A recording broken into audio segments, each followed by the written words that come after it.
Ici Radio Taïwan International. C'est François-Xavier Boulet pour vous présenter l'émission Taïwan en ébullition.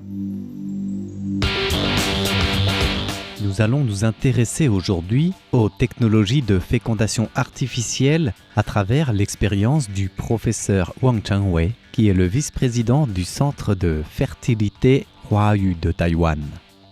Afin de répondre aux besoins de la société et aussi d'évoluer en fonction de la situation, de la demande et de l'environnement de vie, le Centre de fertilité Huayu essaye d'offrir une approche qui soit la plus humaine possible dans l'accompagnement et les soins médicaux à l'aide à la procréation. L'idée est que la technologie médicale vienne aider et non suppléer, ce qui passe par un service global à la personne. Grâce aux avancées de la recherche scientifique et médicale à laquelle le centre participe pour contribuer à mettre en place des solutions adaptées et appropriées à chaque demande. On le sait, Taïwan fait partie des pays au taux de natalité parmi les plus faibles au monde. Il y a plusieurs facteurs à cela, mais il y a aussi un changement de mentalité sur l'approche de la parentalité. Mais en dehors de ces facteurs, il y a aussi la question de l'infertilité, qui semble de plus en plus posée, de plus en plus fréquente auprès des femmes taïwanaises désirant concevoir et procréer. C'est en tout cas cette approche qui est présentée par le Centre de fertilité Huayu qui veut œuvrer pour leur apporter une aide qui soit la plus naturelle possible dans leur désir de procréation. Et pour comprendre cette philosophie du centre, Wang Chengwei se base sur son expérience et sa fascination pour le cycle de la vie et plus particulièrement l'étape de la naissance, au point qu'il va en faire sa spécialité. Mais ce chemin, aussi beau et louable soit-il du point de vue du cycle de vie, reste semé d'embûches, mais un chemin sur lequel Wang Chengwei compte bien s'engager pour apporter sa contribution et aider les personnes qui ont besoin de cette assistance, et pas seulement sur un strict plan médical. À l'époque où il était étudiant, Wang Chengwei se souvient que très peu d'étudiants en médecine souhaitaient devenir gynécologue ou obstétricien.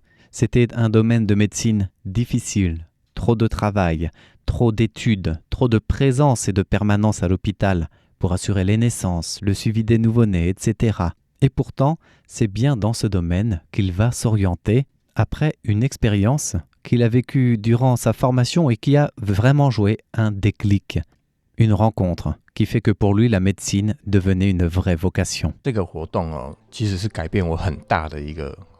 Il y a quelque chose qui m'a beaucoup changé. Je suis plutôt quelqu'un qui reste dans le laboratoire, dans la recherche scientifique et médicale. Je n'étais pas très social ni doué pour le contact humain. J'étais à l'aise dans mon labo, avec mes bactéries qui ne sont pas très bavardes non plus. Mais un jour, j'ai participé à une activité spéciale de l'Université de médecine chinoise. Ce sont les étudiants en médecine qui dirigeaient les gens. Et nous devions accompagner un patient, le suivre pendant 5 jours, juste être à ses côtés. Pas une présence de soins ou de recherche scientifique, mais une présence d'écoute. J'ai été très impressionné par la façon d'accompagner les patients, ce qui m'a changé dans mon regard sur les malades. Le dernier jour de cette activité, soudainement, la personne que j'accompagnais s'est ouverte à moi. Un vrai moulin à paroles, comme si j'étais devenu son confident. Son histoire a été un déclic. Je savais que je voulais devenir médecin à partir de ce moment-là. Mon regard a changé. Je ne devrais pas considérer le patient comme seulement une méthode ou un objet de recherche scientifique, ou encore juste voir sa maladie. En fait, derrière chaque maladie se cache une personne et une histoire. Dès lors, Wang Chengwei redouble d'efforts dans sa recherche, non plus focalisée sur la maladie en tant que telle, mais sur la personne qu'il veut soigner. Devenu enseignant-formateur, il forme également ses étudiants à se laisser enseigner par le patient lui-même qu'ils doivent soigner dans cette interaction qui peut rester silencieuse, mais en tout cas prendre le temps de rester au moins 5 minutes à côté du patient qu'il consulte, de l'accompagner, que le patient se sente important, écouté, pour qu'il informe à son tour dans cette relation de confiance le médecin qui est là pour le soigner. C'est aussi une lumière d'espoir apportée à quelqu'un qui en a besoin. Et c'est un peu mu par cet humanisme médical que Wang Chengwei va aussi s'orienter dans un autre domaine où Taïwan a bien besoin, celui de la fertilité, non pas pour encourager la natalité, plutôt pour aider les personnes qui souhaitent concevoir mais qui n'y arrivent pas. La faute à la pression, la faute au système biologique, la faute à plein de facteurs qu'il essaie justement de cibler, d'isoler, pour là encore écouter le patient et tenter de l'aider à trouver une solution avec son œil de médecin bien évidemment. C'est comme cela qu'il s'est engagé dans le centre de fertilité Roi-U et qu'il tente de, en s'appuyant sur les technologies, de contribuer en quelque sorte à l'espoir des gens et au miracle de la vie. Cette percée technologique est plus avancée ici. Nous savons que les ovules peuvent être congelés et continuent de se déplacer. En réalité, leur texture et leur spécificité font qu'ils ne présentent pas de date d'expiration s'ils sont maintenus dans leur état. C'est comme si la congélation suspendait leur développement, et ce, aussi longtemps que voulu. Ce n'est pas comme une viande ou denrée périssable qui, même congelée, ne saura être conservée indéfiniment sans altération. Un ovule congelé, au bout de 10 ans, garde son apparence de départ et présente les mêmes qualités qu'au moment de l'ovulation.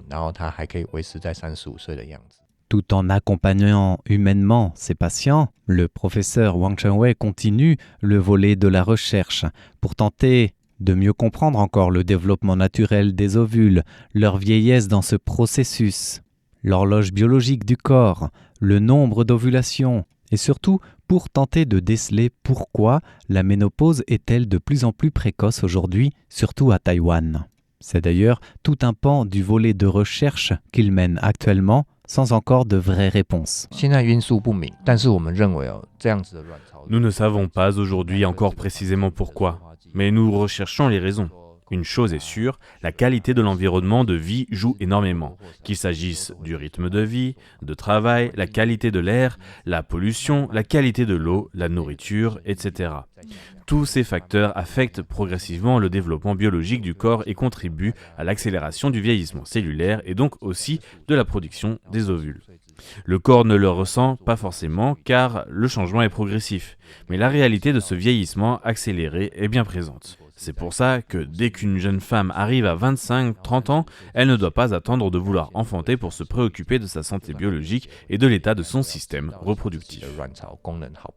Sans compter, osons dire, l'idéologie de la société d'aujourd'hui qui fait que, là encore avec plusieurs facteurs à prendre en compte, les couples ont de moins en moins d'enfants et en plus, ils les ont de plus en plus tard, ce qui ne correspond justement pas à la courbe du système biologique de procréation.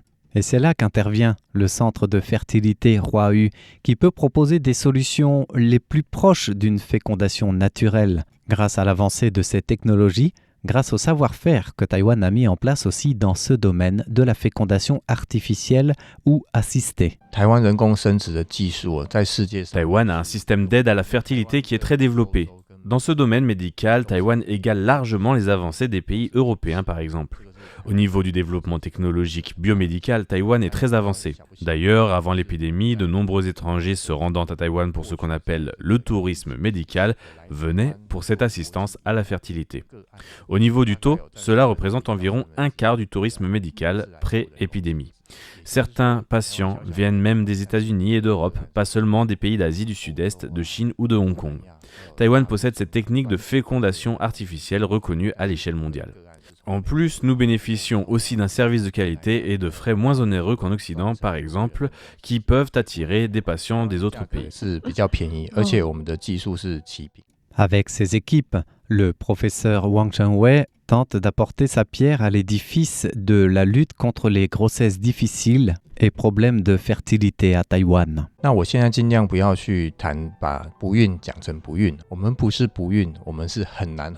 J'essaie de ne pas dire infertilité, je préfère parler de difficulté à procréer car, à la fin, la plupart des personnes que nous assistons arrivent à développer une grossesse normale. Alors, quelle est la raison de cette difficulté à tomber enceinte pour de nombreuses femmes ? La qualité des ovules, comme nous l'avons mentionné, mais aussi et surtout la question des spermatozoïdes. C'est important que les deux soient qualitatifs, et ils le sont de moins en moins chez les jeunes générations. Cela dit, chaque cas reste unique et les facteurs qui peuvent rendre la conception difficile sont différents de l'un à l'autre. Mais le dénominateur commun reste l'âge de la femme. Aujourd'hui, les femmes qui désirent avoir un enfant développent ce désir ou le concrétisent de plus en plus tard, sans forcément parler de mariage et du reste. Il faut savoir que d'un strict point de vue biologique, passé 35 ans, le corps décline dans ses fonctions reproductives, chez l'homme comme chez la femme. Nos recherches montrent qu'une femme de 40 ans ne développe en moyenne que 2 ovules fécondables et de bonne qualité sur 10 ovulations. Cela signifie des ovules présentant des chromosomes normaux et dont les risques d'anomalies chromosomiques en cas de grossesse sont minimes. S'il reste encore du chemin à faire au niveau de la recherche, c'est toujours aussi dans un souci de bioéthique que souhaite œuvrer Wang Chengwei pour le bien-être de ce cycle de vie qu'il affectionne tant. Ainsi s'achève l'émission de ce jour qui vous était présentée par François-Xavier Boulet pour Radio Taïwan International.